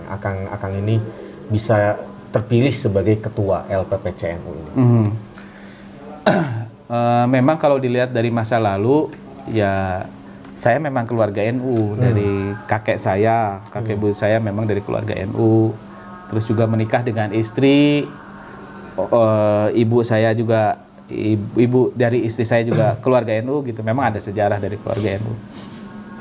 Jadi pertamanya Kiai Haji, kebetulan saya aktif sebelum di NU, saya aktif ngurus ini di sini. DKM. Saya DKM Masjid Kelurahan, Kang. Alhamdulillah dipercaya sama masyarakat DKM Masjid Kelurahan. Kemudian saya juga ada mengelola Keluarga Langit. Saya punya keluarga namanya Keluarga Langit gitu. Apa itu Keluarga Langit? Keluarga Langit itu apa ya namanya? Saya punya anak yang non biologis lah dari istri saya. Anak lah gitu. Orang tua asuh. Ya, gitu. Orang tua asuh. Nah, disebutnya anak langit. Keluarga Langit. Keluarga Langit. Iya, itu yang memberi nama anak-anakku semua itu. Apa? Keluarga apa kita ini? Terus di bahasa Inggris kalau nggak salah Sky Family gitu kan. Sky Family. Saya bilang, jangan, kita pakai bahasa Indonesia aja. Ya udah Pak, kita Keluarga Langit. Ada grupnya Keluarga Langit. Jadi kalau ada masalah sekolah, masalah apa dia mau curhat, itu buat ke saya sebagai orang tua. Nah, lama-lama saya ditawarin dulu nih jadi ketua partai awalnya. Nggak langsung jadi ketua LPNU. Ketua partai. Sebutin aja. Apa-apa. Saya ditawarin jadi ketua partai PKB di sini. Oh, Partai Kebangkitan Bangsa. Iya, sama Pak Ketua waktu itu Pak Hafid ya. Silaturahmi datang ke rumah nawarin. Cuman waktu itu saya, aduh gimana ya jadi ketua partai belum gitu kan. Siap, iya, belum ada gambaran. Nah, saya belum berjodoh. Kemudian datanglah ketua PCNU, kan awalnya begitu. Datang ketua PCNU, kebetulan ketua PCNU itu ternyata satu kelas sama istri. Di waktu sekolah di MTS katanya. Oh, di MTS. Datanglah ke sini, ya intinya ke-NU-an saya harus diaplikasikan, diwujudkan di NU itu sendiri gitu. Walaupun keluarga saya keluarga NU. Nah, akhirnya singkat cerita gabunglah saya di NU dan di SKK gitu. Sebagai ketua LP PCNU Kota Sukabumi sampai hari ini di SKK. Nah, program apa Kang? Gebrakan. Nah, ini sebenarnya maksudnya LPPCNU sebelum Akang ini bagus, produktif atau bagaimana? Nah, terus Akang bikin program seperti apa? Nah, yang pertama saya masuk, saya mempelajari dulu dari struktur organisasinya dulu. Saya pelajari apa tugas-tugas saya, apa SOP saya. Apa yang harus saya lakukan kan saya pelajari dulu dari ADART ya gitu. Saya pelajari ADART, di situ tertulis, saya hafal sampai sekarang. Di situ tertulis bahwa Lembaga Nahdlatul Ulama adalah lembaga yang ada di bidang perekonomian dan memberikan kebijakan di bidang ekonomi kepada warga Nahdliyin, seperti itulah bahasanya. Saya melamun waktu itu, ini saya jadi ketua LPNU tapi menjadi pemberi kebijakan waktu itu kan. Tapi oke lah, saya jalankan dulu. Saya bikin tim waktu itu, saya ketua, saya bikin sekretaris, saya bikin bendahara. Nah, pada saat itu katanya tidak usah ada bendahara. Iya. Nah, di situ saya, aduh bentar, ini bisnis masalah ekonomi tapi tidak ada bendahara kan waktu itu. Tapi oke lah, kita jalankan lagi. Saya bikin waktu itu Nutujar waktu itu alhamdulillah Pak Kiai Juhadi datang ke kami untuk meresmikan Nutujar, program Nutujar. Jadi program Nutujar itu adalah program distribusi barang khususnya warga Nahdliyin untuk warga Nahdliyin, umumnya masyarakat biasa, bukan non warga Nahdliyin, tapi untuk masyarakat umum gitu. Jadi Saya bikin itu programnya. Jadi siapa dari NU yang punya produk silahkan gabung, kita jual bareng, kita jual distribusi supaya NU memiliki ada kontribusi lah kita ke NU kan. Cuman ya itu tadi pemahaman saya tentang lembaga perekonomian ini masih diperdalam lagi. Karena bukan berarti kalimat di situ tidak bagus, bukan. Jadi para pemimpin kita di PBNU ini membuat kalimat yang kita sebagai generasi NU, anak muda NU harus menerjemahkan menjadi wujud real gitu. Nah, menjadi wujud real. Nah, saya kerjakan itu. Alhamdulillah Pak Kiai Juhadi meresmikan, Pak Wali Kota Sukabumi meresmikan. Ya, cuman tadi itu semua harus dievaluasi. Karena ketika kita berbicara bisnis itu kan semua aspek ada di situ. Betul. Iya kan. Semualah, nggak usah saya ceritakan, semua aspek ada di situ. Jadi saya sih tidak mengatakan bahwa ini gagal, ini tapi harus dievaluasi. Betul. Nah, saya juga penyediaan barang waktu itu saya nyediain minyak goreng, saya nyediain beras, alhamdulillah lancar. Hanya sekarang yaitu intinya perlu dievaluasi. Betul. Itu yang saya lakukan. Yang kedua saya melakukan pendataan. Yang ketiga juga ya ibaratnya mari kita menjadi karakteristik dan jiwa baru di KNU-an dunia digitalisasi dan informasi saat inilah gitu. Nah itu.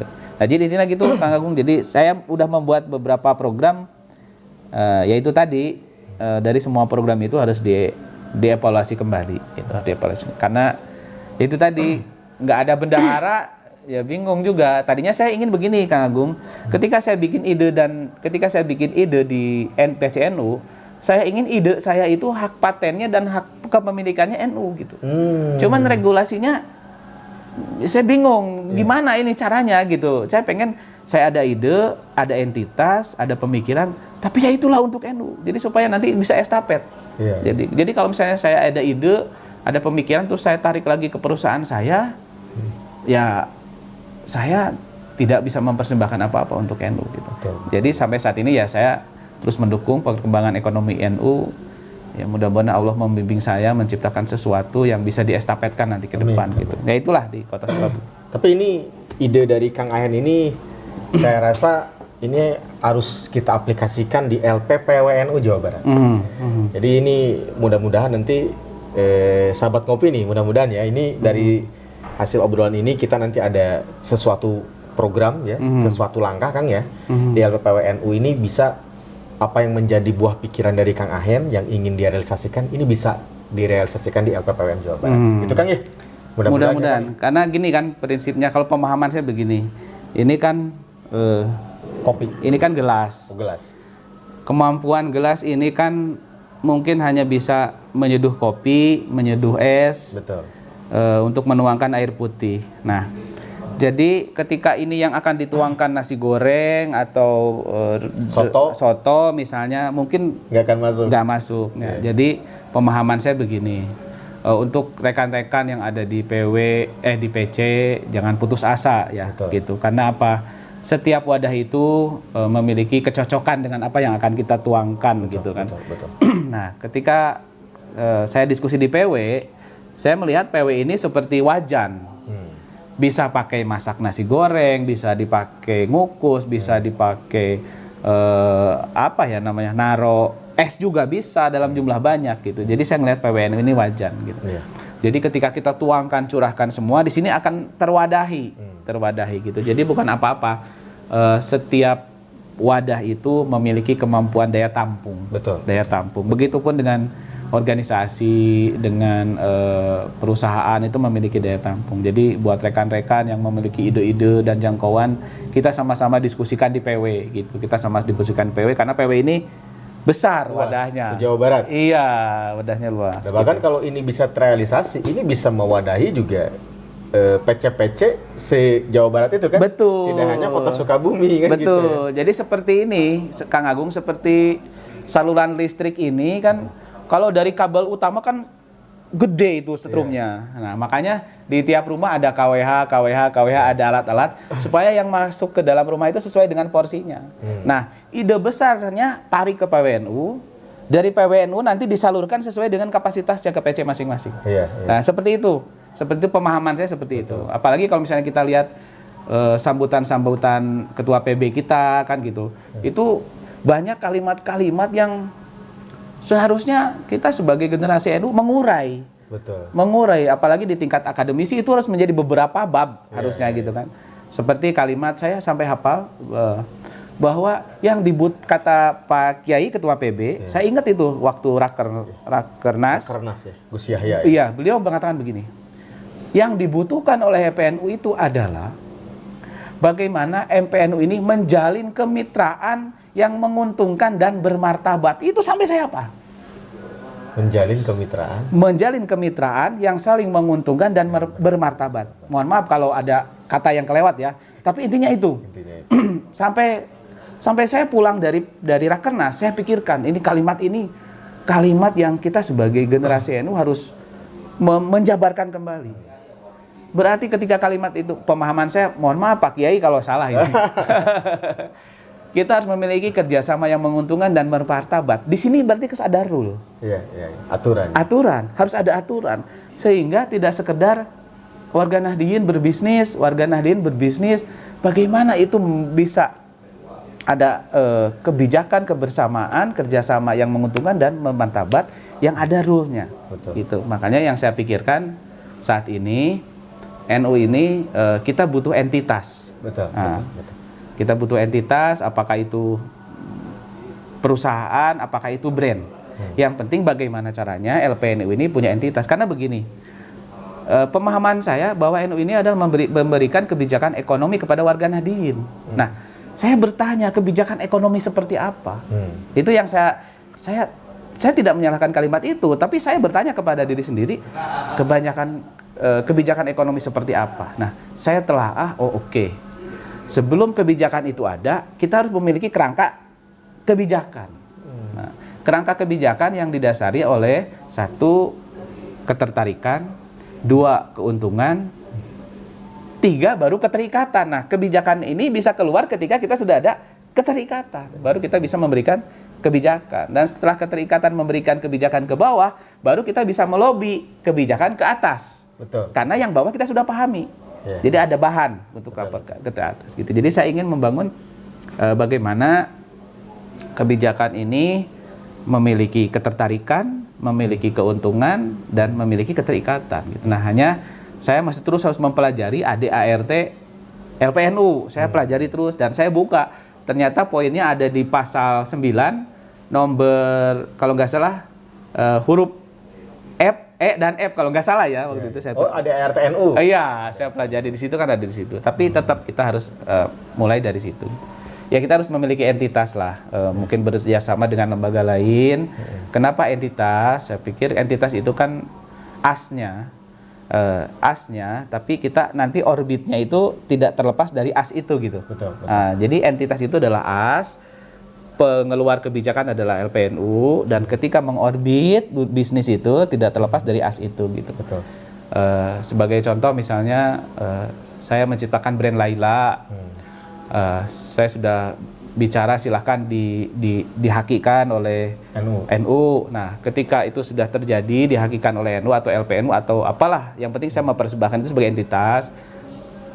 Nanti ketika ada produk-produk UMKM dimerekin, di brand lah Laila. Nah, NU membantu apa? Membantu pemasaran, membantu permodalan, mengkomunikasikan, mengkolaborasikan, mengkerjasamakan. Itu nanti balik lagi ke NU.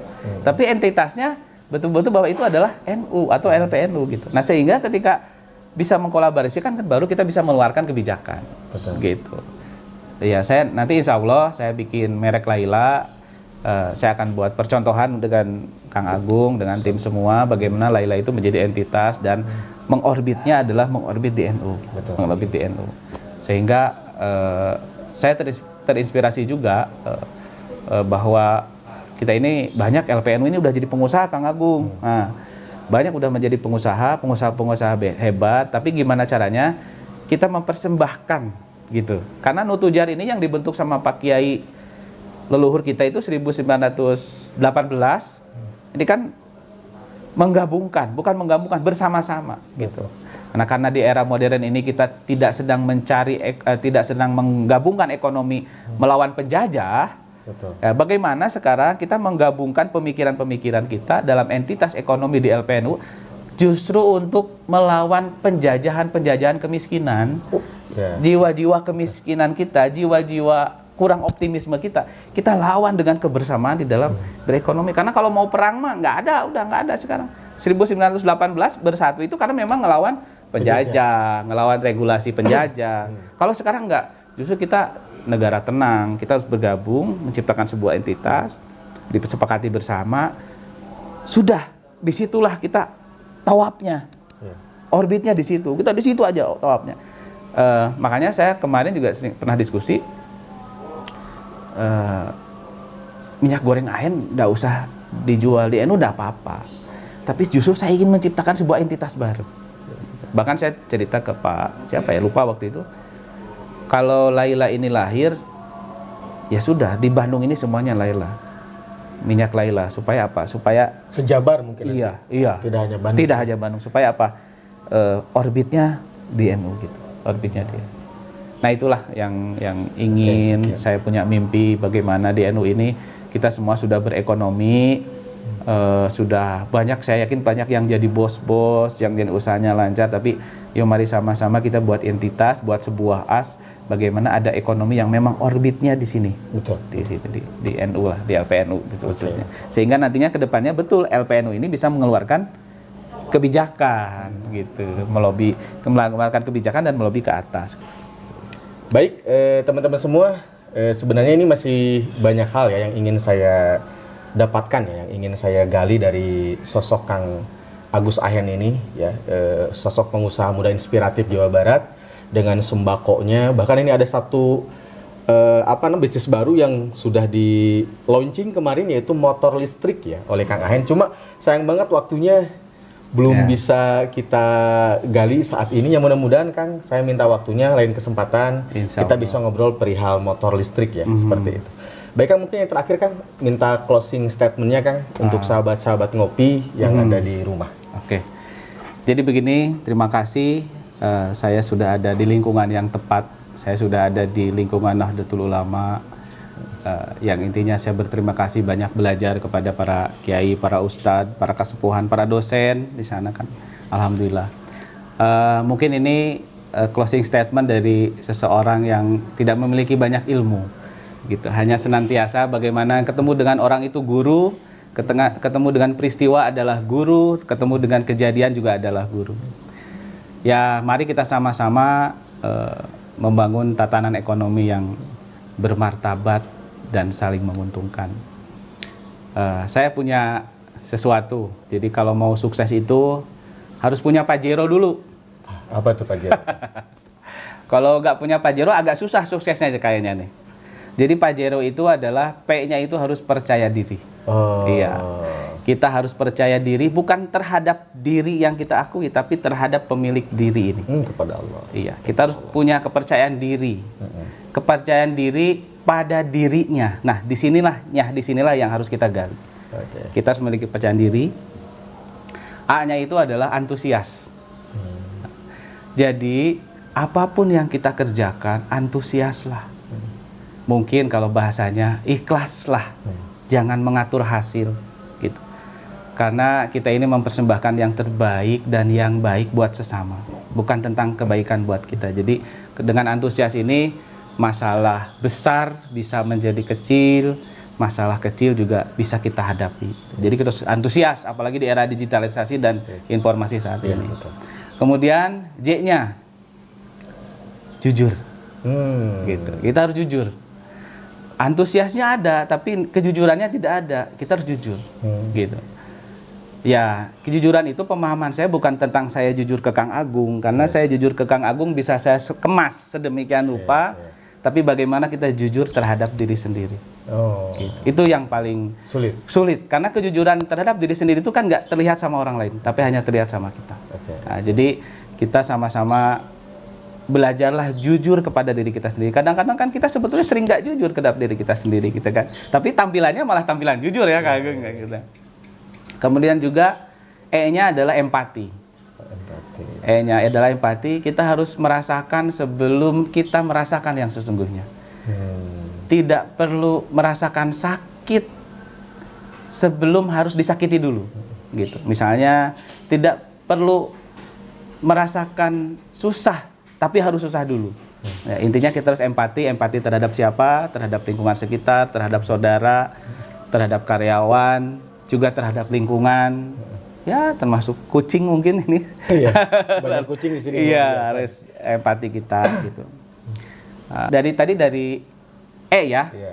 R-nya itu adalah rendah hati. Rendah Nah, hati. jadi ketika rezeki kita berubah, ketika bukan kehormatan, penghargaan orang lain terhadap kita berubah, tetap kita harus menempatkan rendah hati itu di atas segala-galanya. Gitu. Jadi jangan ada rezekinya berubah, sifatnya berubah, ngobrolnya berubah, karakternya berubah. Saya sih konsepnya tidak begitu gitu. Yeah. Kalau bisa mudah-mudahan Allah melindungi saya. Ya R-nya itu adalah bagaimana kita tetap rendah hati dalam keadaan apapun, gitu. Dalam keadaan maju, dalam keadaan mundur, dalam keadaan sepi, dalam keadaan ramai, kita terus tetap rendah hati. Yang kedua adalah O ya. Yang O-nya itu adalah optimis. Nah, jadi apa yang kita lakukan jangan dihukumi kejelekan. Misalnya begini, saya berbisnis, ketika berbisnis tapi di dalam hati ada keraguan-raguan, sayang, gitu. Jadi harus optimis. Optimis itu kalau pemahaman saya itu bagian dari iman, bagaimana kita percaya kepada sesuatu yang belum terjadi. Nah, tapi kepercayaan itu harus baik-baik, Betul. gitu. Bagi dari makanya O-nya itu adalah optimis, bagaimana kita tetap selalu optimis, karena optimis ini kan menularkan frekuensi kebahagiaan, gitu. Saya sering di perusahaan, ya namanya juga manusia, saya juga ada manusianya. Kok ada manusianya? Emang saya aslinya apa ya? Curiga nih jadinya. Ada manusia ya. Ya saya juga manusia biasa gitu. Ya masalah ada, semua ada. Tapi ketika optimisme saya hilang, saya ketemu sama karyawan saya itu kerasa. Jadi optimisme itu nular seperti frekuensi gitu. Jadi harus optimis lah gitu. Harus yakin. Apalagi kita di Nahdlatul Ulama, tentunya banyak para kiai sepuh yang memberikan saran dan pemahaman kita yang sebetulnya itu adalah intinya bagaimana kita optimis gitu. Kerjakan saja. Jangan menghukumi bahwa ini mau gagal, mau enggak, mau rame, mau enggak. Karena begini, kalau ditarik ke dalam logika, tentunya harus lebih banyak lagi orang yang berhasil. Tapi kenyataannya tidak. Macam-macam ya, seperti itu. Jadi pesan saya, kita sama-sama harus memiliki Pajero. Kalau mau sukses, ya harus memiliki Pajero. Satu, percaya diri. Kedua, A-nya antusias. Yang ketiga, jujur. E-nya empati. Yang kelima, rendah hati. Yang keenam, optimis. Jadi milikilah Pajero supaya kita bisa sama-sama menjadi ekonom atau ahli ekonomi atau menjadi pengusaha yang luar biasa. Terima kasih. Bukan Pajero kendaraan ya. Bukan. Tapi bisa Kang. Tadi kata Kang Ahen tadi kan kita harus memiliki Pajero untuk bisa mendapatkan Pajero. Iya. Kang, terakhir karena ini Pilpres Kang. 2024 Pilpres ini terakhir. Ada 3 pasang calon. Ya. 01, 02, 03. Iya nu berat. Jangan dijawab Kang. Jangan. Nanti jawabnya di bilik suara tanggal 14 Februari 2024. Sekian. Terima kasih pada sahabat-sahabat Kompi yang telah menyimak edisi kali ini dengan Kang Ahen, luar biasa. Ini masih ada Kang pembahasan tentang motor listrik ya. Amin. Nanti mudah-mudahan kita akan ada part kedua dengan Kang Agus Ahen dan mudah-mudahan dengan part-part selanjutnya. Amin. Oke, sekian. Terima kasih. Mohon maaf atas segala kekurangan. Kita akan ketemu di lain kesempatan. Wala'afu minkum. Wallahul muwafiq ila aqwamit thoriq. Wassalamualaikum warahmatullahi wabarakatuh. Waalaikumsalam. Kang, makasih Kang. Sama-sama.